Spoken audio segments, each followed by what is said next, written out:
I talked a lot about video, but let's not just throw out written case studies. They do serve a crucial purpose, and in some ways, they're more important than ever nowadays. I know you're probably rolling your eyes and thinking, why? But I mean, really, because they give you a bit more space to dive into the details that you wouldn't have in a shorter video. So following the same format, let's go top of funnel, mid funnel, bottom of funnel.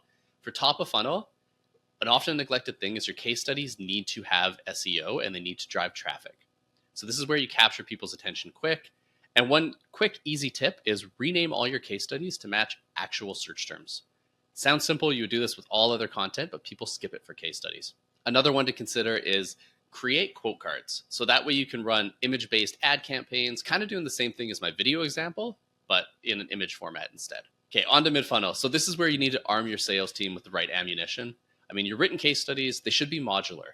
Break them down into sections that answer specific objections. So maybe you start with technical implementation details for your engineering audience if you sell in that space, or the ROI and business impact for your economic buyers, or the change management side and adoption metrics for your end user champions. That way you have different stories that you can pull out depending on who you're selling to and who you're talking to. Finally, bottom of funnel, this is where written case studies really earn their keep. You need to give your champion everything they need to sell internally. So think of specific customer stories that really address the problems your champion is solving for. Also, think of different ways to deliver the content. So for example, a one-pager or a sales slide.